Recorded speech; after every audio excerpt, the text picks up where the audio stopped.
Este video es presentado por Filmadores, la escuela en línea número 1 de cine en Latinoamérica. Filmadores, ha llegado el momento de hablar del elefante en la habitación del guionista. Del gato de aquel libro, dueño de la estructura narrativa que reina hoy en día en el cine mexicano y en el de Latinoamérica, sobre todo en el comercial. Aquel del cual podemos aprender mucho, pero si nos dejamos llevar por la sencillez con la que desglosa una narración, podemos caer en el conformismo al momento de escribir una historia. Así es, guionistas, cineastas y escribanos, que deberían de ser lo mismo.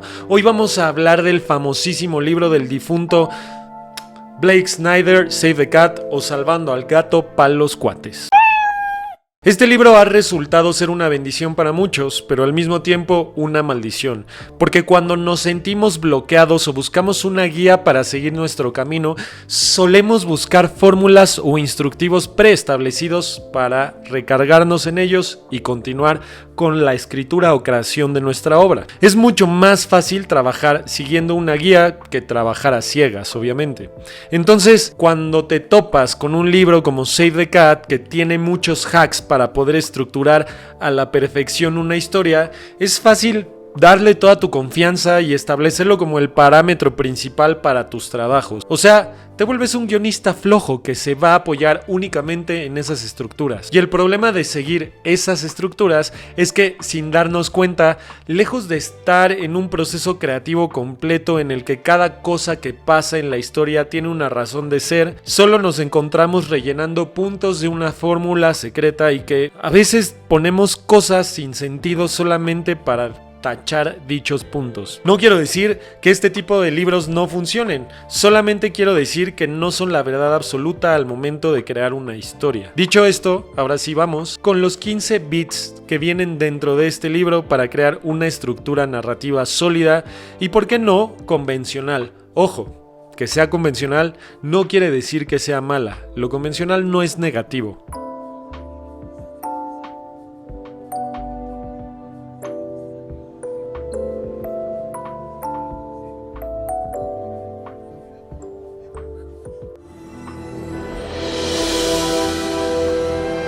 La escena con la que vas a abrir tu película. Piensa en esta escena como la carta de presentación de tu proyecto. Aquí es donde vas a establecer el tono, la forma, el género, el ritmo y de qué va a tratar la historia.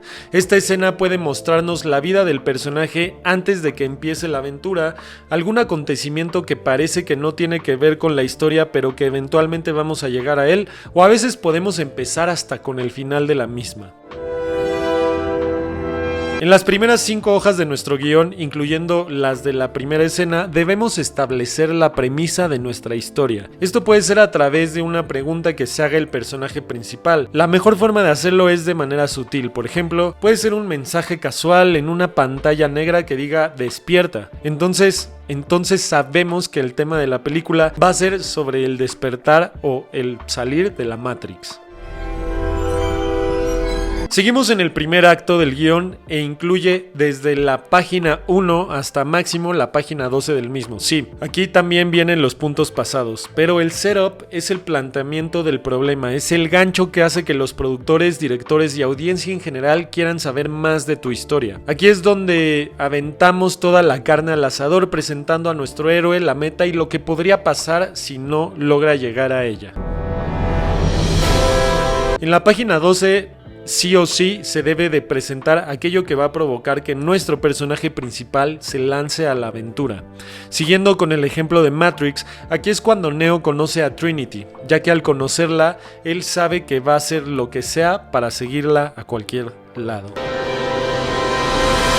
El debate es en donde nuestro personaje principal se va a cuestionar si debería escuchar su intuición y lanzarse a la aventura o seguir en su zona de confort y ser un mortal más. Normalmente, y para no darle chance a nuestro protagonista de que escoja la inmovilidad, se presentan situaciones extraordinarias que los van a orillar a tomar la decisión final de aventarse el viaje. Por ejemplo, en esta situación puede ser el que unos agentes del gobierno te metan un pulpo mecánico por el ombligo. Aquí termina el primer acto y empieza el segundo. Según Blake, esto debe de pasar entre la página 25 y 27 de un guión de más o menos 120-110 páginas.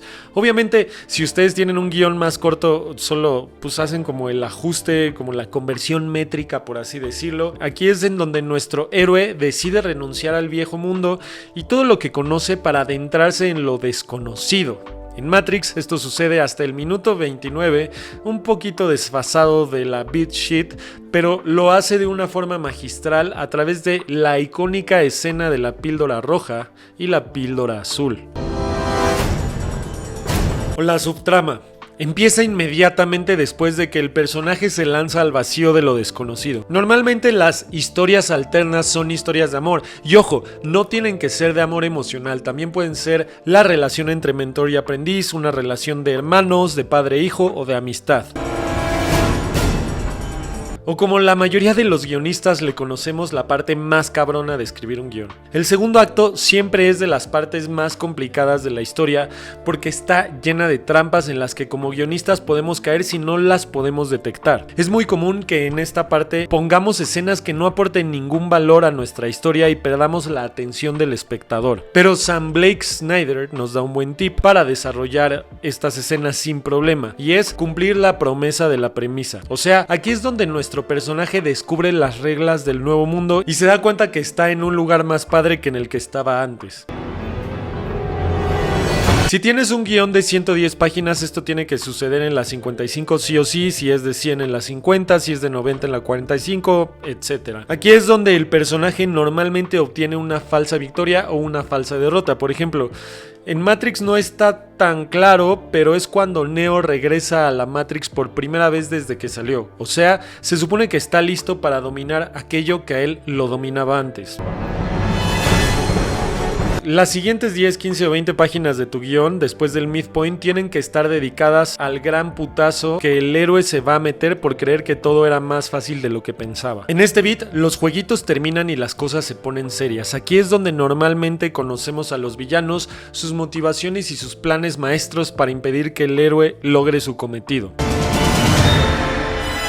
Todo está perdido. Los agentes han matado a la mayoría de la tripulación del Nabucodonosor y han capturado a nuestro líder Morfeo. El verdadero dolor ha empezado y nos damos cuenta que nuestras acciones tienen consecuencias mortales y el no hacer lo que tenemos que hacer puede repercutir en la vida de los demás. En este punto todo tiene que señalar a que los villanos han ganado y que todo está perdido. Por eso se llama All is Lost.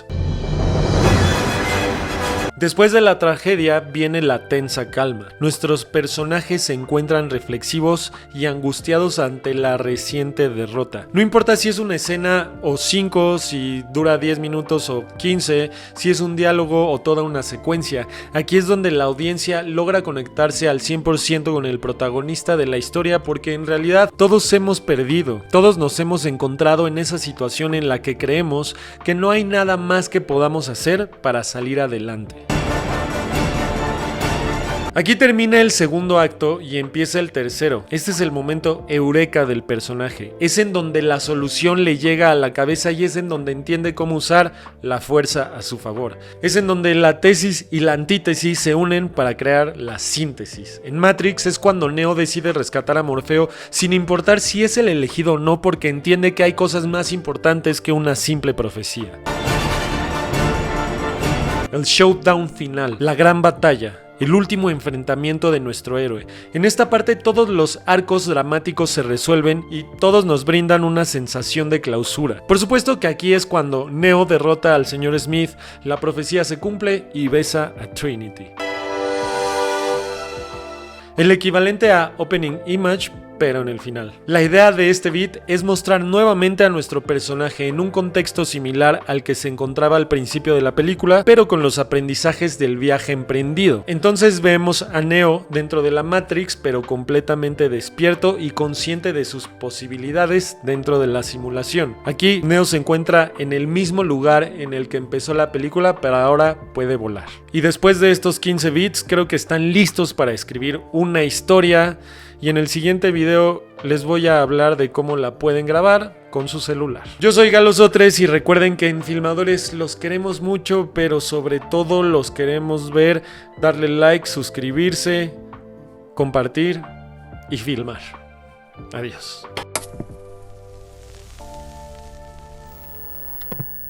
Bueno.